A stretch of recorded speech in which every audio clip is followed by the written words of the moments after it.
your church with your perpetual mercy. Without your help, we mortals fail. Remove far from us everything that is harmful, and lead us toward all that gives life and salvation. Through Jesus Christ, our Savior and Lord. Amen. Ezekiel 33:7-11. So you mortal, I have made a sentinel for the house of Israel. Whenever you hear a word from my mouth, you shall give them warning from me. If I say to the wicked, O wicked ones, you shall surely die, and you do not speak to warn the wicked to turn from their ways, the wicked shall die in their iniquity, but their blood I will require at your hand. But if you warn the wicked to turn from their ways, and they do not turn from their ways, the wicked shall die in their iniquity, and you will have saved your life. Now, you mortal, say to the house of Israel, thus you have said, our transgressions and our sins weigh upon us, and we waste away because of them. How then can we live? Say to them, as I live, says the Lord God, and I have no pleasure in the death of the wicked, but that the wicked turn from their ways and live, turn back from your evil ways, for why will you die, O house of Israel?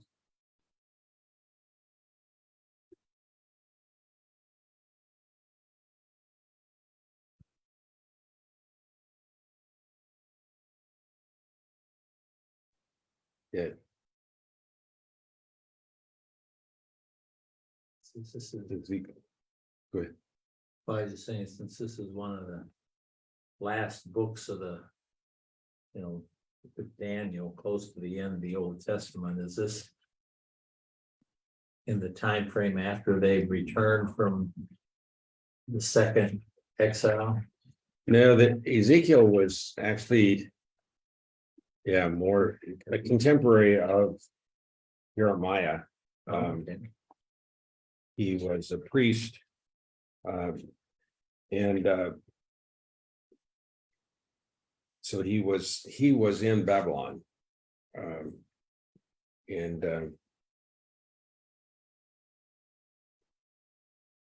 he has seen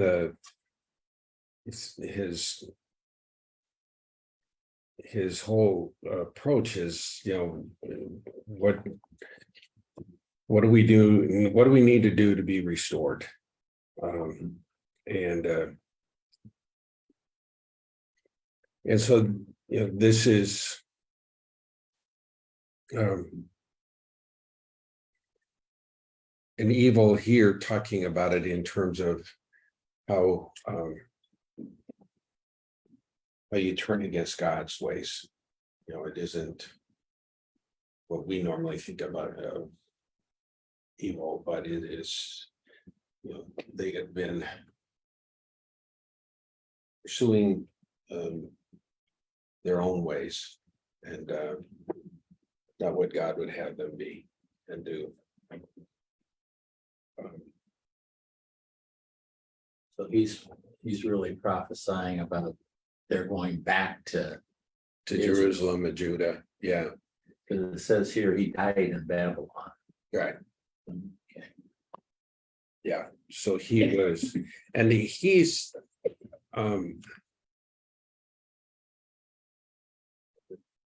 unusual for a prophet in that he's one who was trained as a priest. So he was, you might say, in the inner circles. Oh, okay.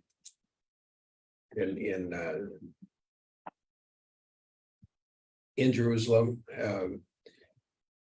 and whether he was, I don't remember whether he was in Jerusalem at the time Babylon destroyed Jerusalem, and if he definitely would have been one of the ones that they would have taken as a priest. He would have been one of the elite that the Babylonians would have taken into captivity, because he would have. So he has a very different background than like Jeremiah or a lot of the other prophets, in that he was part of that elite of the inner circle, the ones who had been really were given many priestly duties. So it's and you see that with him, that it is really a matter of him turning from his priestly duties to being more prophetic. Okay. And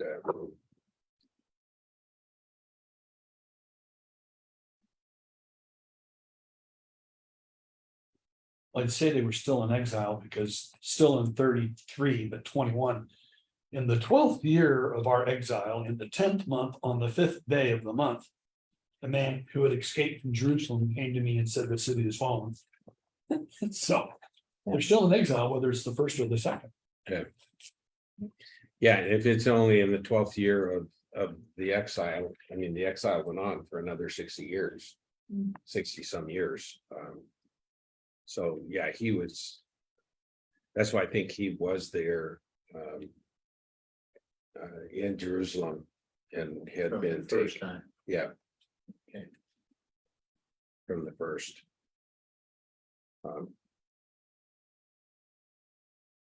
think it's good context to know that when he says he's talking about the whole nation of Israel. It's not like one specific person. And he also says that for the house of Israel several times, but that this isn't like an individual message, this is a collective message to the whole people.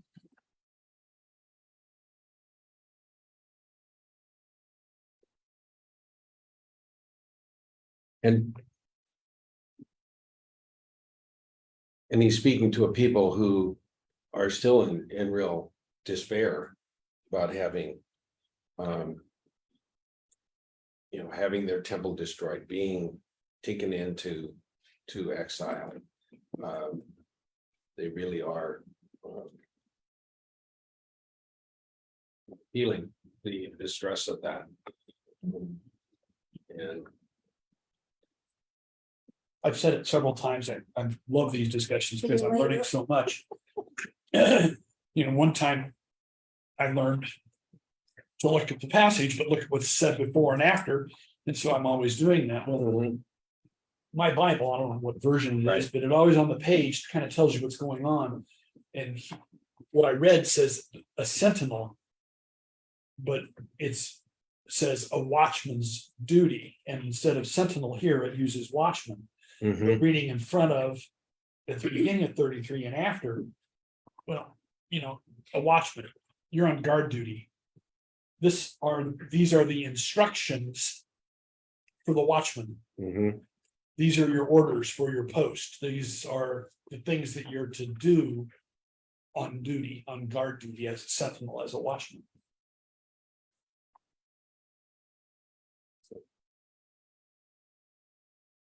And I would imagine in your career, you spent some time as a watchman. No, well, Never did?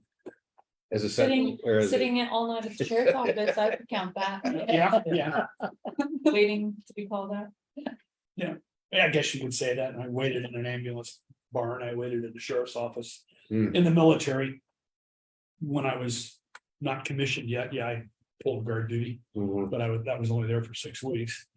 But officers usually, well, as an officer, I stood battalion staff duty officer. So yeah, I mean, actually then I was waiting for, alert traffic and things like that. But yeah. So, I mean, with the technology and stuff that you had in modern technology, waiting or being the watchman had a very different or somewhat of a different. Yes, but they teach your general orders and enlisted know the general orders. But when you're an OD, you're just waiting for them to bring you a problem. Yeah, the phone rings.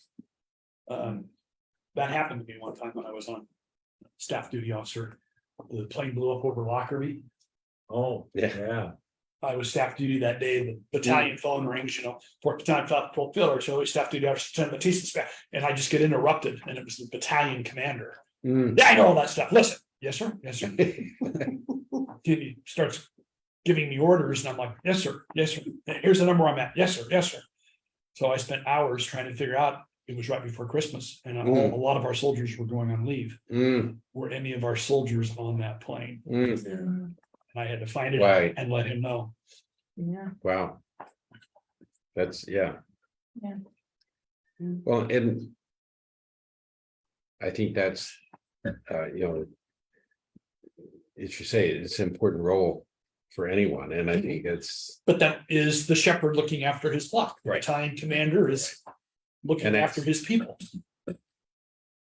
and the and the prophetic side, I mean, that's one of the things we talk about as being, when you're called in to be a pastor, is being both priest and prophet, and how do you balance those roles? And it's so easy to fall into the priestly role, because that is a lot of what you do with deaths and baptisms and all the rituals that are involved in the church, but also when you have to speak that word of watch what you're doing. The word of the prophet is not as well received.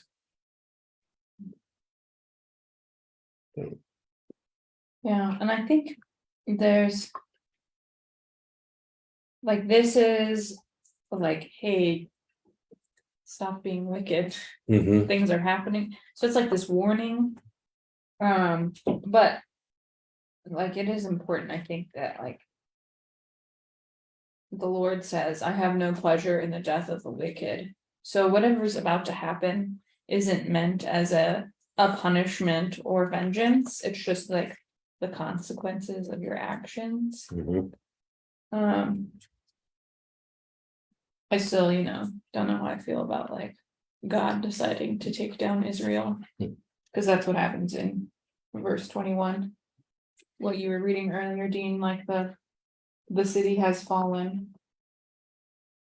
And they say that it was the hand of the Lord that took the city down. So then this is the warning, like, I'd prefer not to do this. So if the wicked would just change their ways, so still like, okay, you're just gonna take the whole city down, people messed up. But that it's not something God enjoys, or I don't know. Well, and that and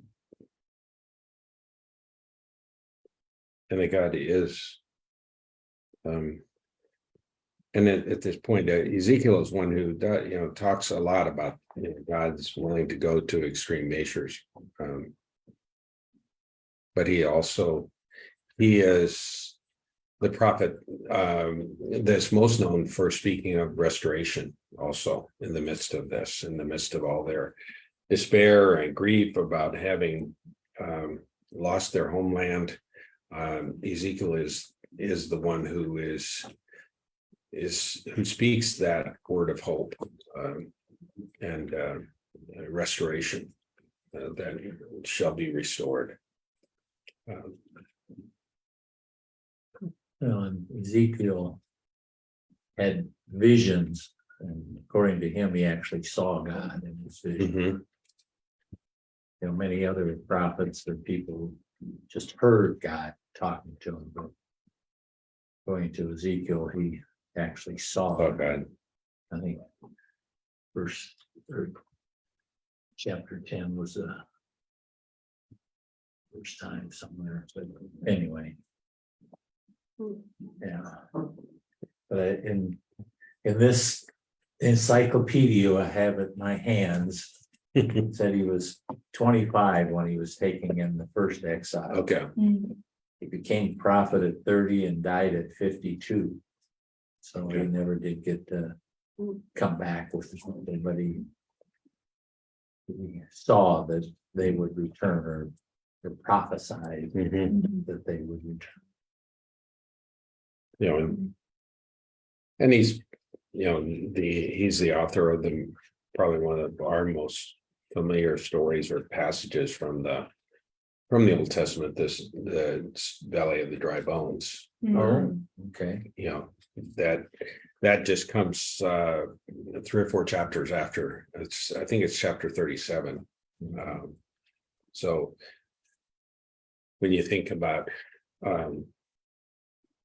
you know, Ezekiel, he is proclaiming this in the midst of, you know, they're still in exile. This is still, they're deep in despair. And so he is, yeah, there's this sense of, you know, answering the question. And when people lose up, you know, you go through that business of why did this happen to us?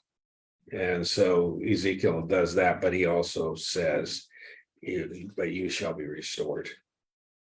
And when I was doing some research on Ezekiel, it said that he was also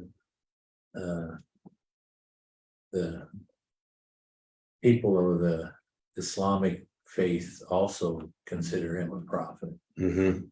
And I didn't realize that a lot of the prophets, the Hebrew prophets, were also considered prophets of Islam. Mhm. And I knew, you know, Islam went back to Abraham, and Mhm. but I didn't realize it continued, you know, with some of the other prophets. Yeah. Well, and yeah, of course they read it in a very different context than, you know, but yeah. Yes, Should we sir. move on to the Psalm? Yep.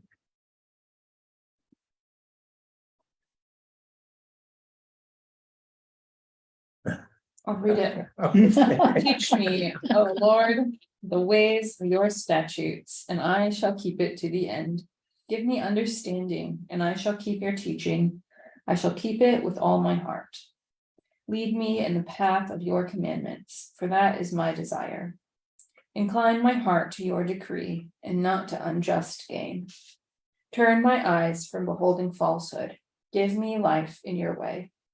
Fulfill your promise to your servant, which is for those who fear you.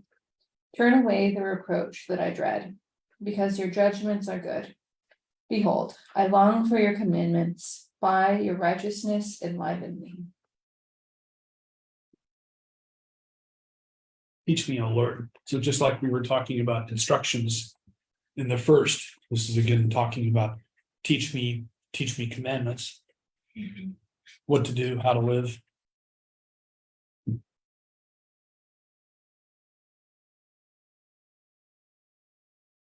Okay. 119 is really far. That's the one that has 4 or 5 pages of Mhm. how much not pay, not move, you know, got all those little paragraphs with the names. I have no idea what they mean. Yeah, it's the Hebrew alphabet is what it is. Right, it's the one that's the acrostic poem. Yes, Oh, of the Hebrew alphabet. So yeah, it goes on, but I think, you know,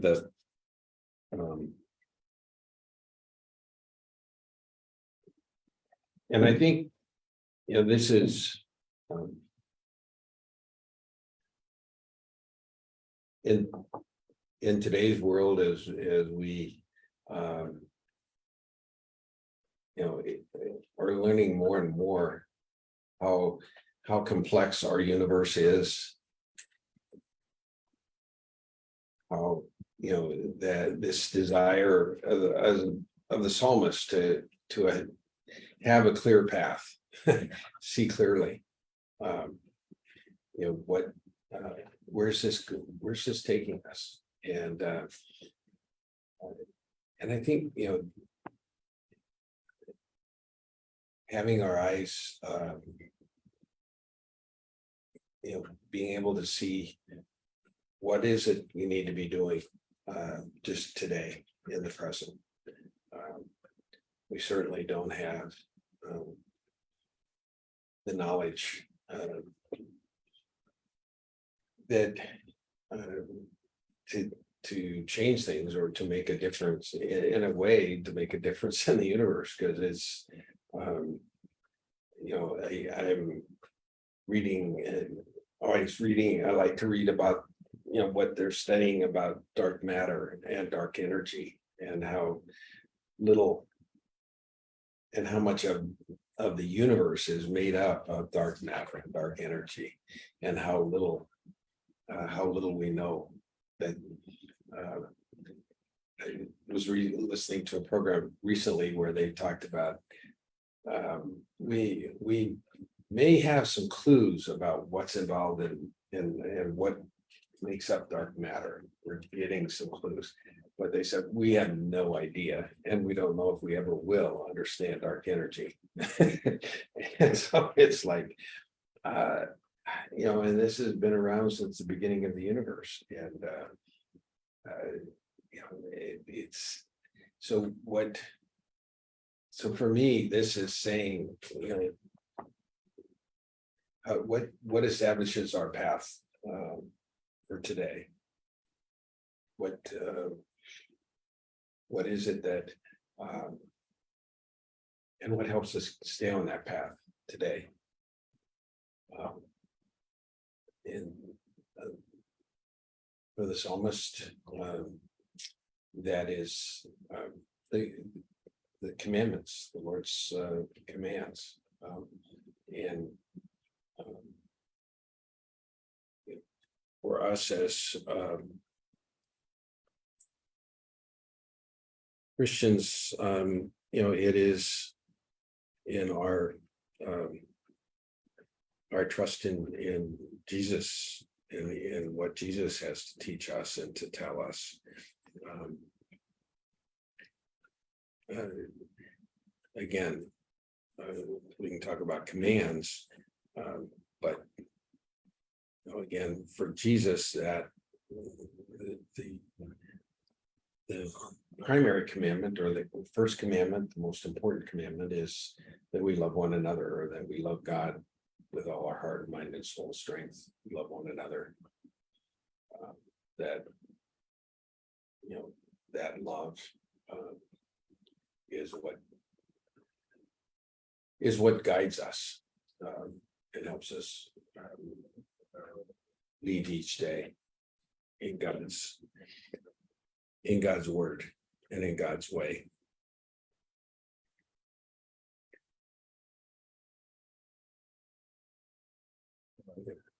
My life would be so much easier because we know what to do. We know how to live our life. But then there's all these distractions that come in, and all these temptations that come in. And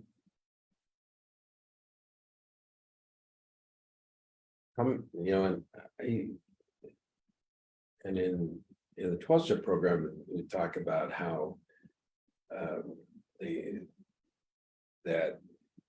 and it would be really taught to people in their early sobriety about the importance of just focusing on today and on the present.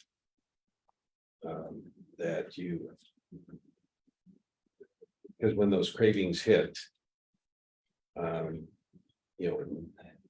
learning that they are not going to, most cravings will be gone within 10 minutes or 10-15 minutes. In most cases, you can get through that if you stay focused on, okay, I'm not going to drink today. One of the stories they would tell in treatment is that, guy had made that promise to himself, I won't drink today. So then he would say, but I can drink tomorrow. And so he stayed up till midnight and he said, well, it's tomorrow. I can, and then he realized, no, it isn't tomorrow. It's today. It's And so, just a different day. so I think, so the importance of staying focused on because so many of the, when I get distracted, it's usually from something I've done in the past that I want to, I feel like I need to make amends for or want to do, would like to undo, which I can't do. Or it's about worrying about the future and what the future holds. And when I get involved in either of those, well, the one meditation book calls them those two awful eternities. Yesterday and tomorrow. those two awful eternities. And when God just wants us to stay in the present. Going, there are times when that staying in the present is very difficult because it's so painful, or so there's so much grief involved, there's so much despair. It's very hard, and that's what Ezekiel was speaking to. I think Have you read Romans yet? no. I think that's a great segue to Romans Okay. about acting now instead of putting it off. All right, I'll read Romans. Owe no one anything except to love one another. For the one who loves another has fulfilled the law. The commandments: you shall not commit adultery, you shall not murder, you shall not steal, you shall not covet, and any other commandment are summed up in this word: love your neighbor as yourself. Love does no wrong to a neighbor, therefore love is the fulfilling of the law. Besides this, you know what time it is, how it is now the moment for you to wake from sleep. For salvation is nearer to us now than when we became believers. The night is far gone, the day is near. Let us then lay aside the works of darkness and put on the armor of light. Let us live honorably as in the day, not in reveling and drunkenness, not in debauchery and licentiousness, but not in quarreling and jealousy. Instead, put on the Lord Jesus Christ and make no provision for the flesh to gratify its desires.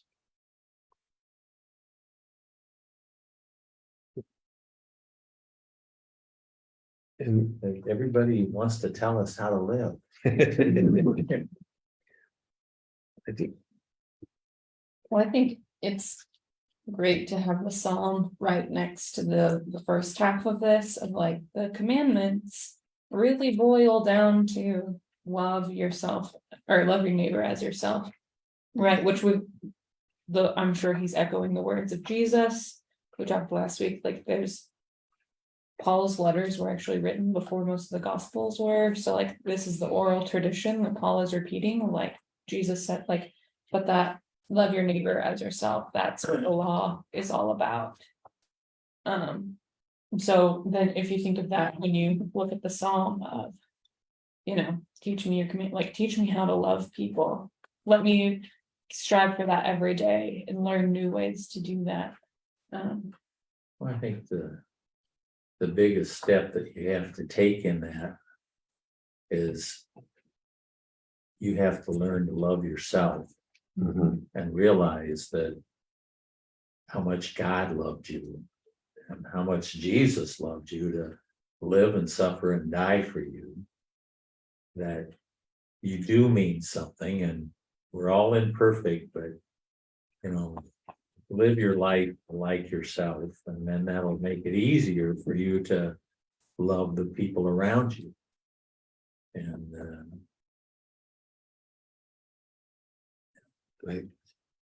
you know, and as you, and as it said, you know, loving ourselves, learning to care for ourselves, learning to love ourselves, is not easy. It's a difficult, you know, when you start, and especially what we're discovering is, you know, the people who have experienced trauma, and you know, we hear so much these days about post-traumatic stress disorder, and you know how that you know affects them, and how the trauma that will affect them, and it's so hard for them to let go this, to let go of what they were hoping for, what they and what they, how they see themselves. I know my dad, you know, after his injury, he told me later in life, you know, he said that, you know, he said he, you know, he lost his right leg. Essentially, he was considered an amputee. They'd cut the sciatic nerve because he was in so much pain in the right leg. And that's where the shrapnel had hit. And so he ended up with his right leg being 2.5 inches shorter than his left leg. And so he walked with a limp and like a 5-pound brace. I mean, before they came up with all the wonderful technology that gives braces today. But, you know, so it was hard enough for him to walk, let alone ever run. And he had been a good athlete. He had been, you know, he loved running. And he said, every one of my dreams, every time in my dreams, I'm always running. And, you know, so it was coming to terms with the fact that he was the person, he could still be a wonderful father, a great husband, a leader in the community, even though he couldn't run. And you know, most days, especially as he grew older, he was more accepting of that, and took real, and I think real joy in that. But he still had those dreams. He still had to, you know, he said, no, that's not who I am today. And I have to love who I am today, not who I want to be.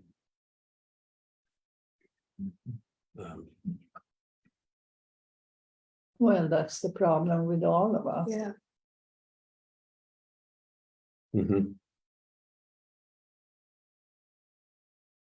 Focusing on Yeah. who we want to be, or who we think we ought to be. Which is, in my case, I just never have to look in a mirror. I'll look in a mirror, I think I'm about 45.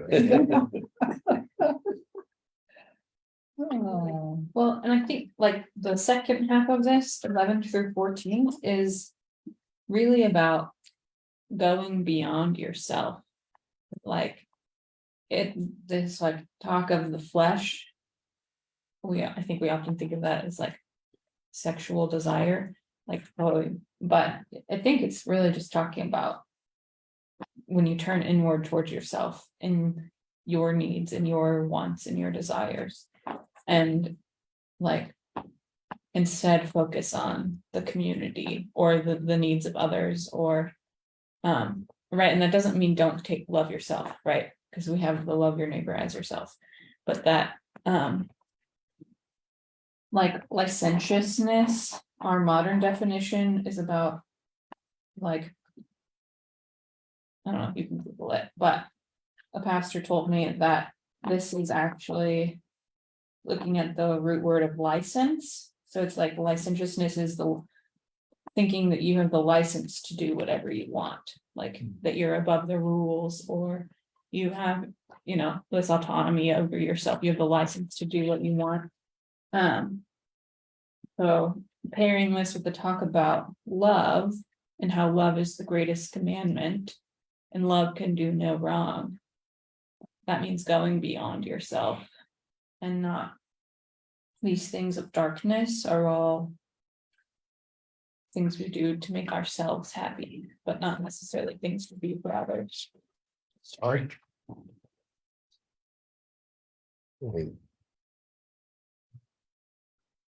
I think all these chapters we're studying this week are all meant for me. Because I'm having a real problem with an in-law that I just wanna, Strangle. and she knows just how to push my buttons. And she does it on purpose and it drives, Cindy was trying to give me all this advice last night about how I could. And I think it's just all right here. I just have to pray for her and love her and treat her like she's the human being that the way I should be treating. Mhm. Doesn't mean you can't have boundaries though, right? Like. I just can't hit her. That's. We keep talking about PTSD, this conversation all day has brought back so many, I'm full of bullshit stories. I've got so many, and when you talked about, I won't go there, but I know something very similar. What you were saying Greg, about putting on the Lord and not being of the flesh, that could be putting on the spirit of Mhm. the God or Jesus. In other words, I'm taking his teachings and I'm wearing his cloak. I'm putting on his spirit and make no provisions for the flesh. I'm not of flesh, I'm of the spirit of God, of Jesus Christ. Mhm. Well, put on the Lord Jesus Christ. I mean, to me, that's Yeah. perfect. Something to always remember. That will help you. Well, it's one of those things too, where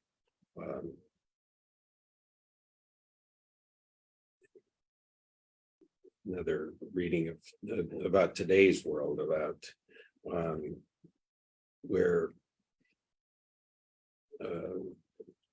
people who have good wealth or good income, goods are certainly rich by the world's standards, but don't see themselves that way. They're not, and how, to me, when we put on that the spirit of Jesus, put on Jesus Christ, it is being able to see ourselves as we really are, and that includes seeing seeing the riches we have. That is part of who we are. That was one of the things on my birthday, when we were up in the Los Hills watching for the meteors, and just being able, and my whole family, my three kids, my and their spouses, and all 5 grandkids were all there, and they have made my life incredibly rich, and to think of myself as poor would be essentially denying all that they bring to my life, and Blessings God has given. yeah, and we aren't, and to me, that's what, taking time each day to to give thanks. I mean, that for all those gifts, all those things. I mean, and my oldest grandson, as we were getting ready to leave, and the clouds were rolling back in and covering up the stars, and he said this. He says, "Well, this sure beats Avatar underwater."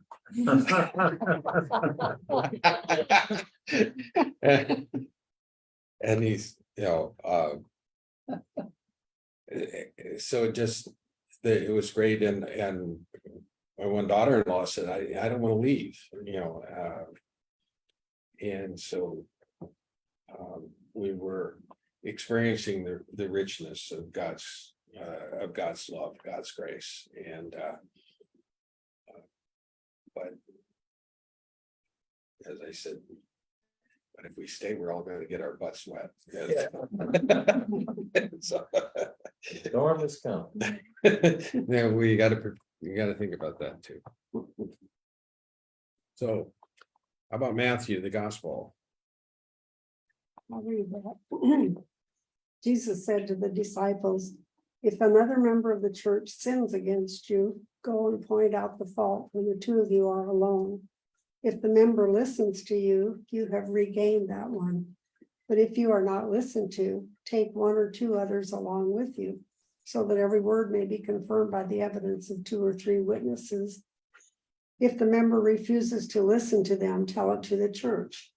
And if the offender refuses to listen even to the church, let such a one be to you as a Gentile and a tax collector.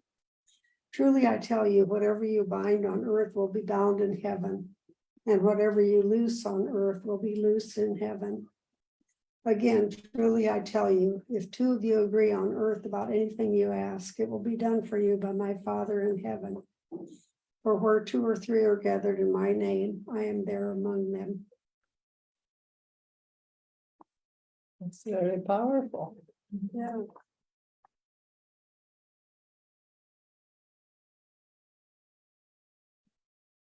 So Rod, in your family situation, here you go. But like, there are boundaries. I'm not saying you don't have to roll over, That's but right. you do have to listen. Take 1 or 2 with you.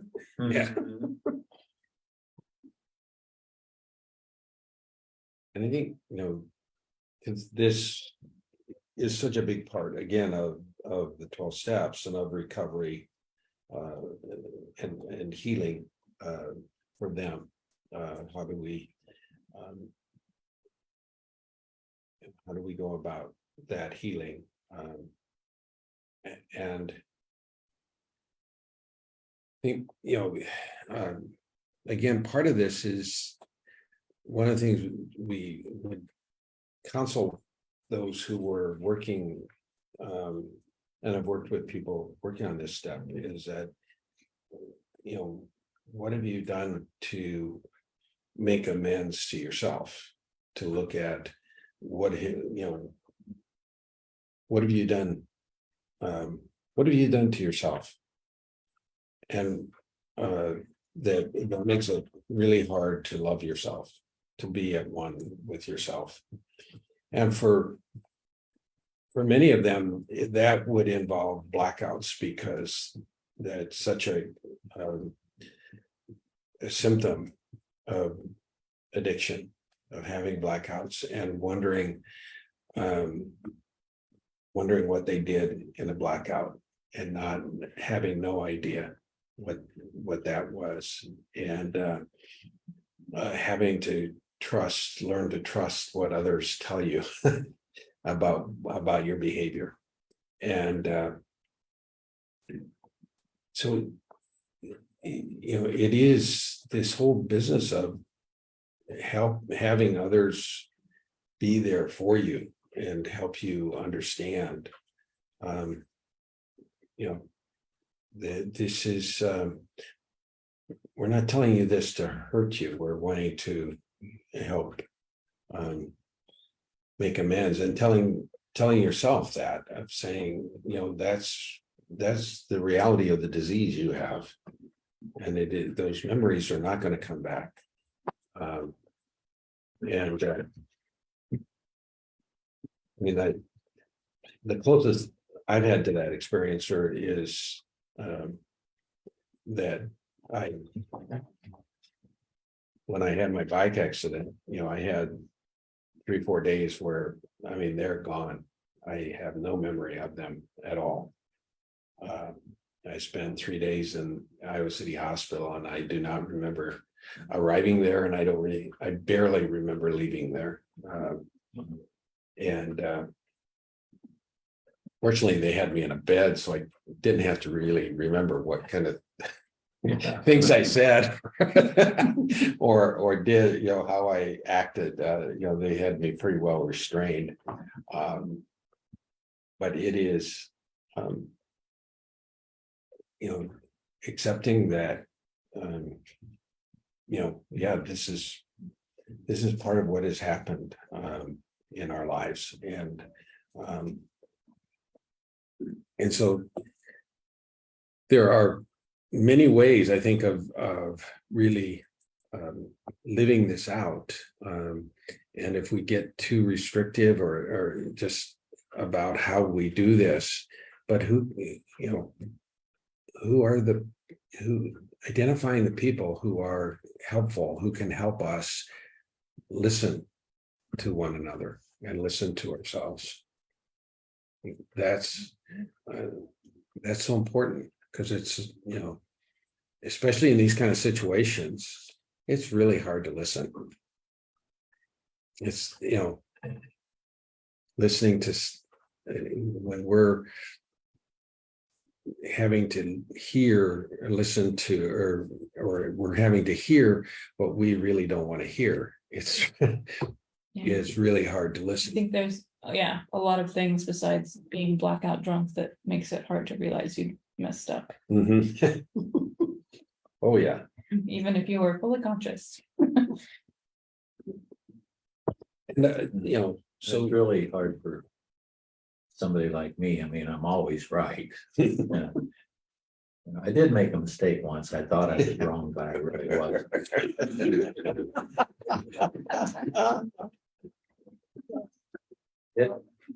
But Pastor, the statement you made about the 2 awful eternities, yesterday and tomorrow, I think it's really something for all of us to think about, because we can't change tomorrow, yesterday. No. It's done, and God has forgiven us whatever we did, and if we dwell on it, we'll just go crazy.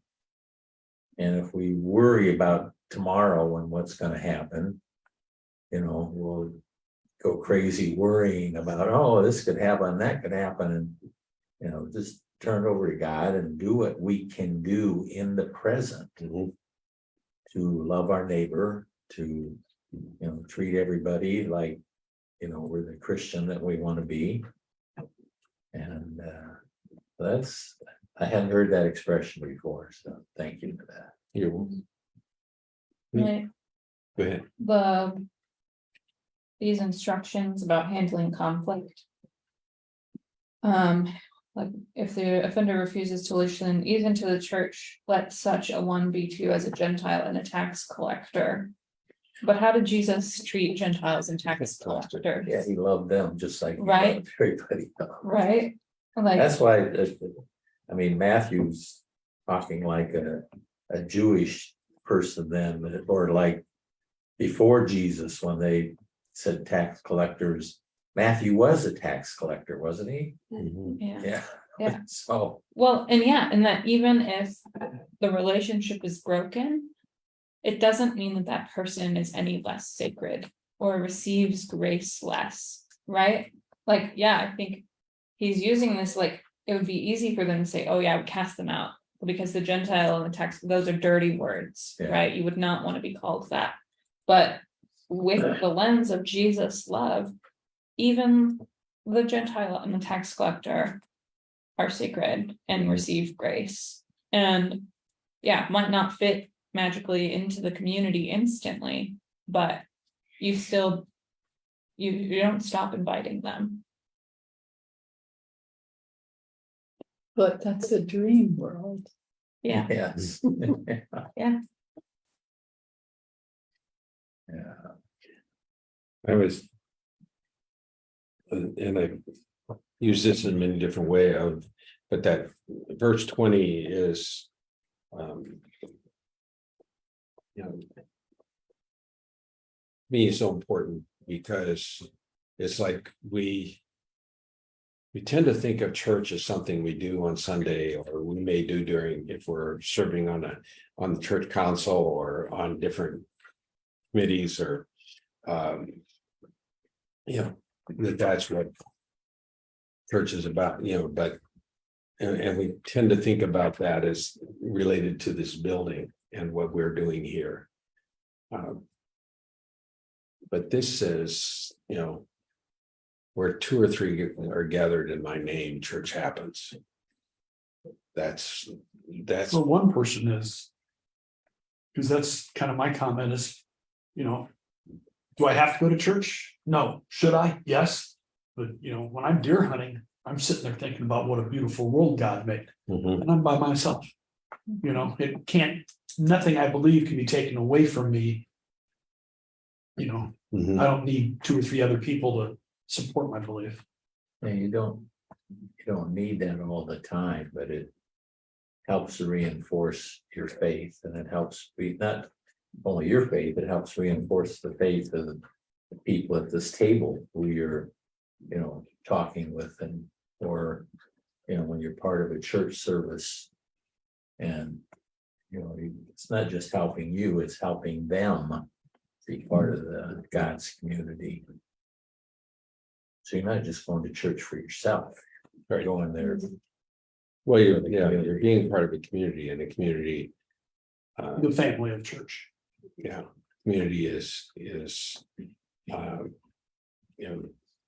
It isn't, I guess the other thing is to say that church is not just about worship and prayer. It's about hope and healing. How do we bring about?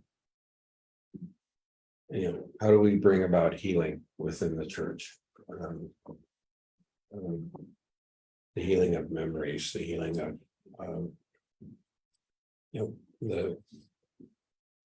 our sense of self and who we are as God's children.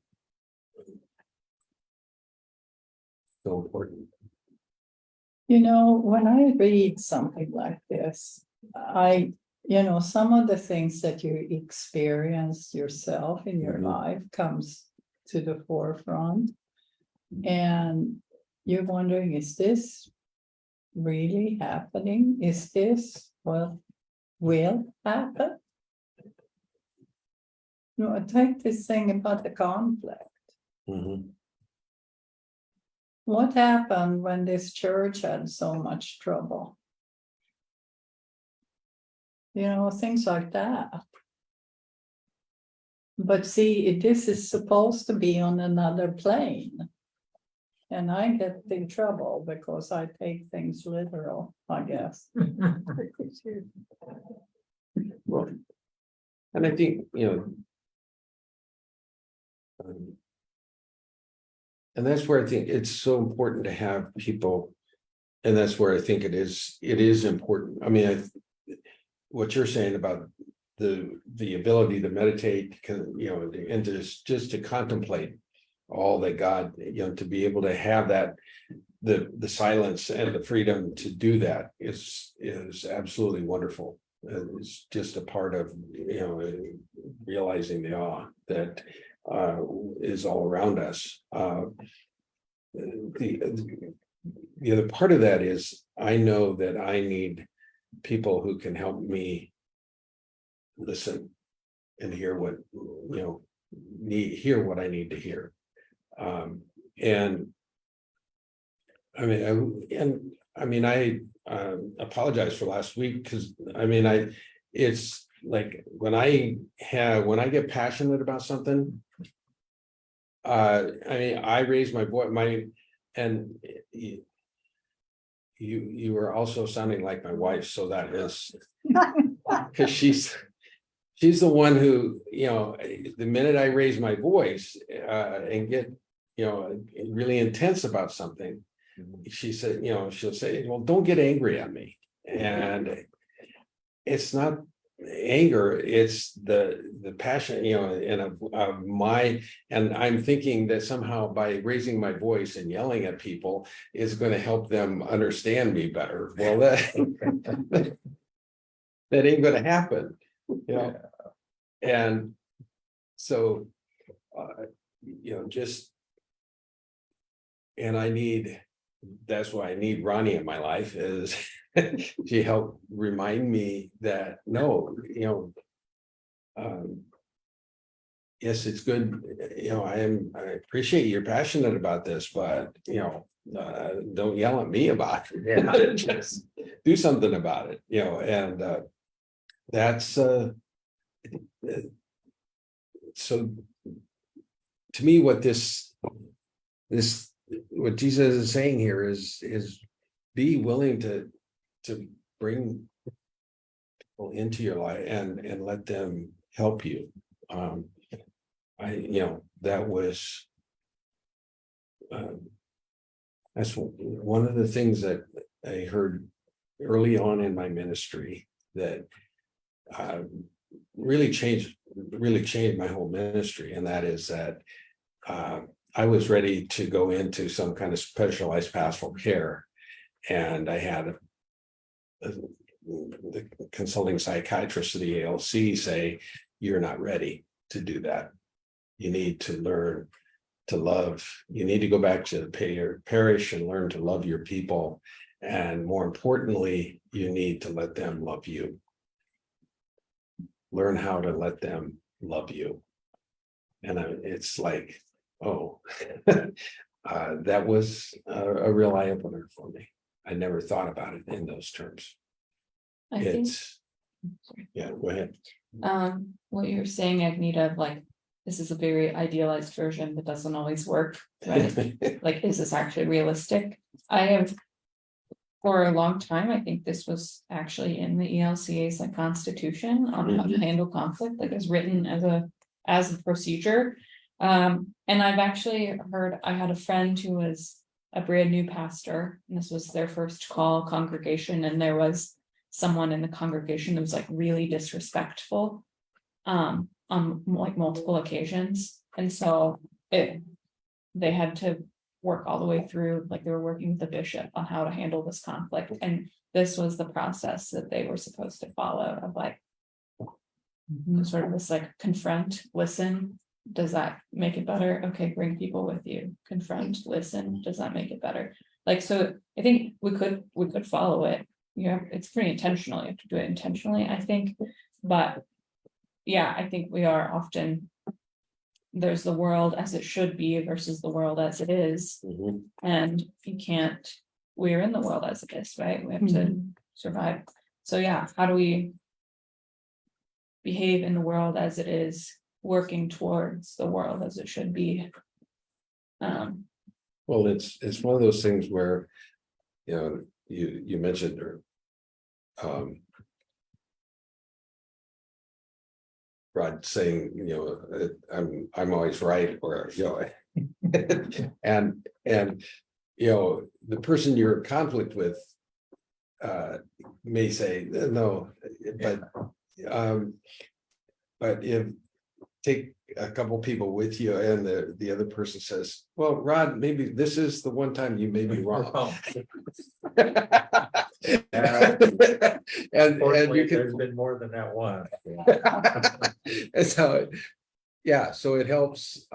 That's where I think, again, having that person and following, having this, as you say, it's written in a and it becomes more law than it is gospel. But we have to remember it was written in the sense of how do we help one another to see the reality of the present. The present day. The stories that we skipped between last week and this week in Matthew are Jesus welcoming the children, and the parable of the lost sheep, where Jesus leaves the 99 to go find the one that's lost.